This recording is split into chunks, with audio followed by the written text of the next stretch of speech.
નમસ્કાર મિત્રો, સ્વાગત છે તમારું લાઈવ સ્ટડી યુટ્યુબ ચેનલ. મિત્રો, તમને ખબર જ હશે કે હાલમાં જે કંડક્ટરની ભરતી આવી છે જીએસઆરટીસીમાં, તો તેમાં તમે ફોર્મ ભર્યા હશે અને ના ભર્યા હોય તો વહેલી તકે ભરી દેજો. આપણે જે જીએસઆરટીસીની એક્ઝામ લેવાની છે કંડક્ટરની, એમાં સ્પેશિયલ આપણે સ્ટેજ અને જે ભાડાને લગતા પ્રશ્નો આવે છે, દાખલા સ્વરૂપે પૂછાતા હોય તો તેની આપણે દાખલાઓ અહીંયા થોડાક જોવાના છે. તો વિડીયોમાં તમે અંત સુધી બન્યા રહેજો. અને જે મિત્રો ચેનલ પર નવા છે, ચેનલને સબસ્ક્રાઈબ નથી કરી એ જરૂરથી સબસ્ક્રાઈબ કરી લેજો. તમારા મિત્રોને પણ શેર કરજો.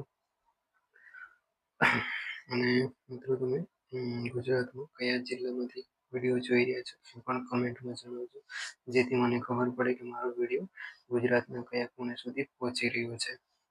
તો ચાલો, તમારો સમય વધુ ના લઈએ અને શરૂ કરીએ. અહીંયા આપણને દાખલા નંબર 1 આપ્યો છે. 24 કિલોમીટરની મુસાફરીમાં કેટલા સ્ટેજ થાય છે? તો 24 કિલોમીટરની મુસાફરીમાં કેટલા સ્ટેજ થાય છે? તો આપણે એક સ્ટેજ બરાબર 6 કિલોમીટર લેવાના છે. 6 કિલોમીટર હોય છે. જે જીએસઆરટીસીના નિયમ મુજબ એક સ્ટેજ બરાબર 6 કિલોમીટર હોય છે. તો 24 કિલોમીટરની મુસાફરીમાં કેટલા સ્ટેજ થાય છે? તો 24/6 કરવાના રહેશે. 24/6 બરાબર.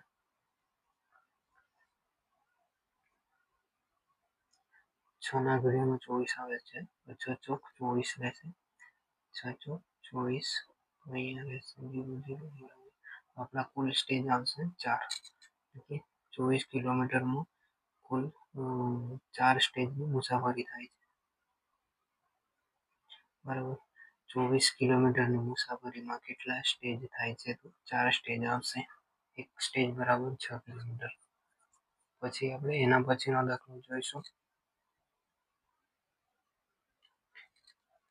બીજો દાખલો છે, 54 કિલોમીટરની મુસાફરીમાં કેટલા સ્ટેજ થાય છે? અહીંયા પણ એ જ રીતે એક સ્ટેજ બરાબર 6 કિલોમીટર. તો 54 કિલોમીટરની મુસાફરીમાં કેટલા સ્ટેજ થાય? તો 54/6. 54/6 બરાબર. જોઈએ આમાં 54 કોના ઘડિયામાં આવે છે? તો 6 ના ઘડિયામાં 54, 6 ના 54 હશે, એટલે કે 0.05 -0. તો અહીંયા આપણે 54 કિલોમીટરના કિમીની મુસાફરીમાં 9 સ્ટેજ આવે છે.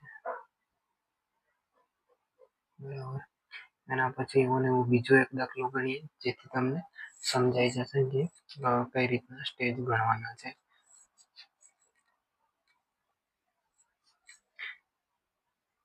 એના પછીનો દાખલો છે, 96 કિલોમીટરની મુસાફરીમાં કેટલા સ્ટેજ થાય? તો અહીંયા પણ આપણે એવી જ રીતે એક સ્ટેજ બરાબર 6 કિલોમીટર. 96 કિલોમીટર બરાબર કેટલા સ્ટેજ થાય? 96/6 લેવાના છે. 6 નો ભાગ ચલાવીશું, 6 વડે 9 નો ભાગ ચલાવીશું તો 6 ના ઘડિયામાં 6 1 6 6 દુ 12, તો 12 વધી જશે, તો 6 1 6. 9 માંથી 6 જશે તો 3 વધશે, ઉપરથી 6 ઉતરશે. 36, તો 6 6 36.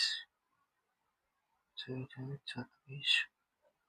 0 0 16 કિલોમીટર. તો 96 કિલોમીટર 96 કિમી બરાબર 16 સ્ટેજ થશે. આપણો જવાબ. એના પછી થોડો અલગ દાખલો જોઈશું. દાખલા નંબર 4 છે, જેમાં આપ્યો છે, જો બસ 12 સ્ટેજ ચાલે તો કેટલા કિલોમીટર અંતર કાપ્યું ગણાય? તો અહીંયા પણ એક સ્ટેજ બરાબર 6 કિલોમીટર. 12 સ્ટેજ ચાલે તો કેટલા કિલોમીટર થાય? તો 12 સ્ટેજ એને ગુણ્યા 6 કરીશું. 6 દુ 12, 6 દુ 12. વધી વળી 1, 6 એકા 6 ને વધી 1 7. બસ 12 સ્ટેજ ચાલે તો આપણે 72 કિલોમીટર અંતર કાપ્યું ગણાશે. તો જવાબ રહેશે આપણો 72 કિલોમીટર. જો બસ 12 સ્ટેજ ચાલે તો 72 કિલોમીટર અંતર કાપ્યું ગણાશે. એવો ને એવો બીજો આપણે એક દાખલો જોઈએ જેથી તમને વધુ ખ્યાલ આવશે. દાખલા નંબર 5 છે. જો બસ 25 સ્ટેજ ચાલે તો કેટલા કિલોમીટર અંતર કાપ્યું ગણાય. અહીંયા પણ એવી જ રીતે કે એક સ્ટેજ બરાબર 6 કિલોમીટર. આ યાદ રાખવાનું ખાસ. તો 25 સ્ટેજ ચાલે તો 25 ગુણ્યા 6 6 પંચા 30 અહીંયા વધી પડી 3 6 દુ 12 13 14 ને 15 150. 150 કિલોમીટર અંતર કાપ્યું કહેવાશે. એટલે કે 25 સ્ટેજ બરાબર 150 કિલોમીટર. હવે થોડો એનાથી પણ અલગ દાખલા આવે છે એવું જોઈએ.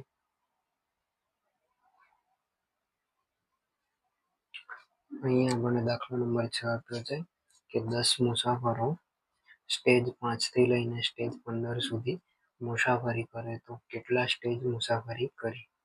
અહીંયા આપણે જોઈએ સ્ટેજ 5 થી લઈને 15 સુધી. તો અહીંયા 5 થી લઈને 15 સુધી છે. તો અહીંયા આપણે 15 માંથી 5 બાદ કરવાના રહેશે. 15 માઇનસ 5 બરાબર 10. 10 સ્ટેજની મુસાફરી કરે છે. 10 મુસાફરો સ્ટેજ 15 થી લઈને 5 થી લઈને 15 સુધી મુસાફરી કરે તો કેટલા સ્ટેજ મુસાફરી કરી. તો 10 સ્ટેજ મુસાફરી કરી એટલે કે જવાબ રહેશે 10 મુસાફરો 10 સ્ટેજની મુસાફરી કરે છે.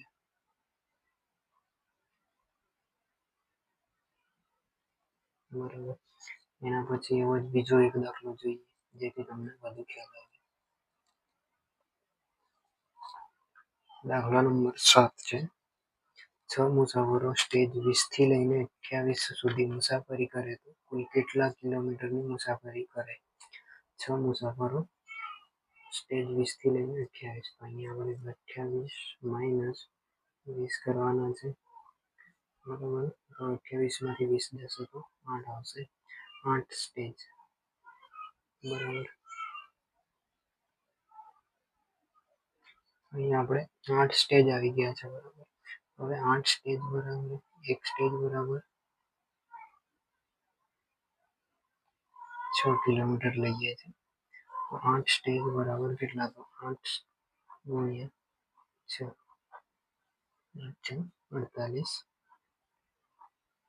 48 કિલોમીટર થશે.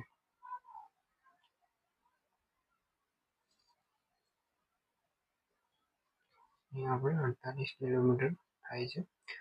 8 સ્ટેજ બરાબર 48 કિલોમીટર. હવે 6 મુસાફરો 48 કિલોમીટર કાપે છે. પરંતુ 6 નું કુલ પૂછે તો આપણે 48 ગુણ્યા 6 કરવાના રહેશે. ગુણ્યા 6 48 48 નો 8 વધી વળી 4 6 ચોક 24 24 ને 4 28 228 228 કુલ 8 મુસાફરો અંતર કાપે છે. એટલે કે સોરી 6 મુસાફરો કુલ 288 કિમી અંતર કાપે છે. બરાબર. ચલો તો મિત્રો એના પછી આપણે બીજો એક દાખલો જોઈએ. એ છે 8મા નંબરનો જે 8 મુસાફરો સ્ટેજ 10 થી લઈને 16.5 સુધી મુસાફરી કરે તો કેટલા કિલોમીટર મુસાફરી કરી? 16.5 માઇનસ 10, જવાબ આવશે 10, 6.5, 6.5 સ્ટેજ બરાબર 6.5.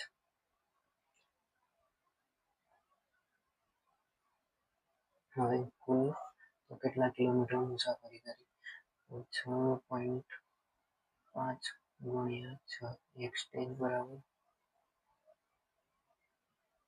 6 કિલોમીટર. આપણે અહીંયા ચાલી લીધા છે 6. થોડી વાર આપણે અહીંયા પોઈન્ટને ભૂલી જઈએ પછી પોઈન્ટ મૂકીશું. ડાયરેક્ટ 65 તો 6 પંચા 30, 30 નો 16 વધી પડી થાય 36, 37, 39, 39 હવે પોઈન્ટ આવે છે તો અહીંયા પોઈન્ટ મૂકીશું. પોઈન્ટ પછી આવે છે તો આપણે અહીંયા કુલ રહેશે કુલ કિમી 39 કિમી થશે.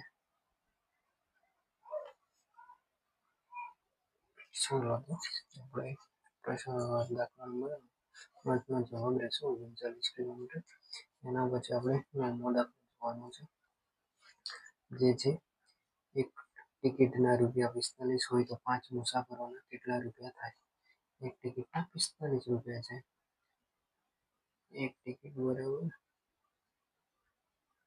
45 રૂપિયા તો 5 મુસાફરોના કેટલા? તો 45 ગુણ્યા 5 કરીશું.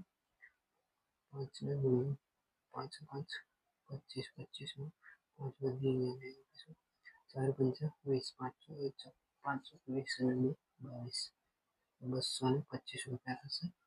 તો 5 મુસાફરોને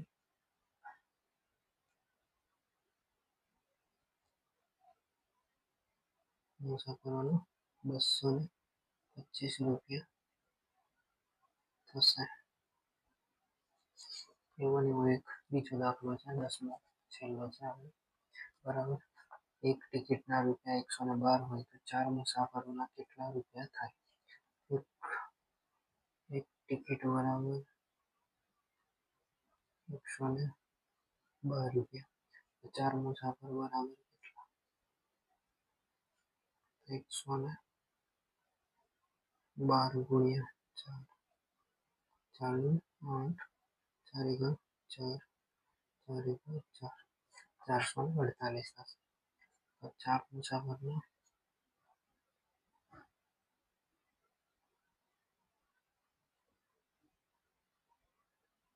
448 રૂપિયા થશે. આપણે આજના આ વિડીયોમાં 10 સુધીના દાખલા જોયા છે. આશા રાખું છું તમને આ દાખલા ખૂબ જ મદદરૂપ થશે અને આવા નવા બીજા દાખલા આપણે લાવીશું. પણ એના માટે આપણે ઓછામાં ઓછી 100 કોમેન્ટ આવી જોઈએ. એના પછી જ આપણે દાખલા નવા લાવીશું બરાબર. ત્યાં સુધી નવું નવું શીખતા રહો. મળીએ છીએ નેક્સ્ટ વિડીયોમાં. જય હિન્દ, જય ભારત.